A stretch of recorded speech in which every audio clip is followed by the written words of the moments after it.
Ça y est, c'est le jour J. J'ai bien travaillé ma voix, j'ai répété mes chansons et je me trouve face au micro. Mais je fais comment? Ça change quelque chose de chanter dans un micro?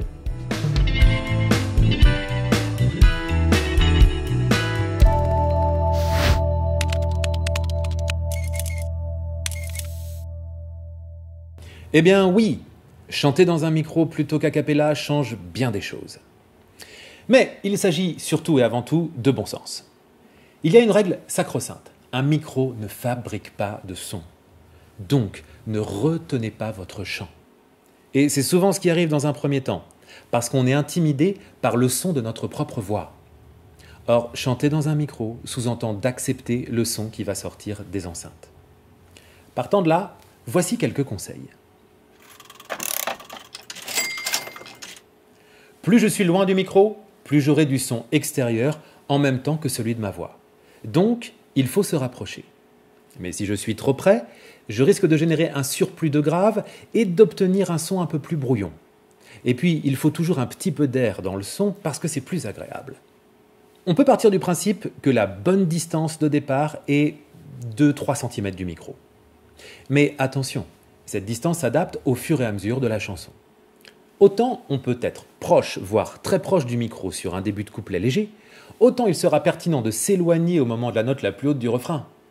On adapte la distance en fonction de l'énergie du chant. Mais même avec une grande puissance vocale, on reste toujours dans l'axe du micro. On n'éloigne pas le micro à 1,20 m de soi sur le côté, on ne tourne pas la tête en chantant et on garde un angle horizontal. On évite aussi le micro sous le visage, façon présentateur, ou bien tout vertical avec la capsule en bas. C'est certes extrêmement esthétique, mais très peu efficace et surtout générateur de l'arsène. On évite aussi de tenir le micro en entourant la grille avec la main. Ce n'est pas fait pour et c'est une galère pour votre ingénieur du son. En revanche, observez comme la main s'adapte bien aux manches du micro. Ça marche très bien comme ça. C'est classique, oui, mais efficace. Le style musical, l'énergie, l'orchestration, la taille de la scène sont autant de paramètres qui vont influer sur votre utilisation du micro. Mais en général, si vous restez assez proche, les résultats sonores seront bons. Ayez surtout en tête de ne pas diriger votre micro vers les retours, les larcènes ne sont agréables pour personne. Alors là, il faut prendre son temps pour trouver les bonnes dispositions.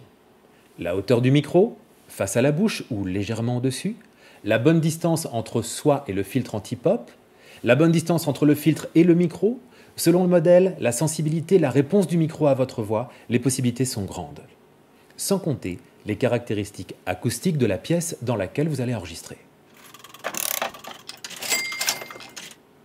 Plus vous allez chanter dans un micro, plus vous allez trouver vos repères facilement. Parce que votre mémoire auditive vous permet de vous souvenir des sons que vous avez faits et que votre mémoire sensorielle vous permet de retrouver les sensations associées à ces sons. Et plus vous serez attentif au son qui sort, plus vous allez renforcer votre attitude de leader, parce qu'en ayant conscience de ce qui sort, vous maîtriserez mieux comment le faire sortir.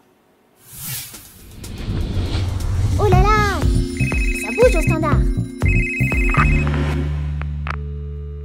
Ouh là là, de nombreux appels, Guillaume, et qui vont d'ailleurs tous dans le même sens. Marie-Pierre, si vous voulez bien nous lire le témoignage de Coralie S, qui nous vient de Nantes. Oui, tout à fait. Eh bien, Coralie nous dit « Moi, j'habite en appartement et mes voisins ne sont pas très chauds à l'idée que je sonorise ma voix de la sorte. Ils sont sensibles, surtout à 23 h. » Oui, on peut les comprendre. Oui. Alors, bon, comment elle fait, Coralie? Oui, comment elle fait? Eh bien, elle doit tout simplement sortir de chez elle. Et les studios de répétition sont exactement faits pour ça. Le studio de répétition est un outil à intégrer dans votre travail, parce que vous allez pouvoir entendre votre voix avec un fort niveau sonore, comme lors d'un concert. Vous apprendrez donc à maîtriser un micro dans les meilleures conditions, étant donné qu'elles seront très proches de celles de la réalité. Vous avez maintenant toutes les infos, alors zou, au boulot.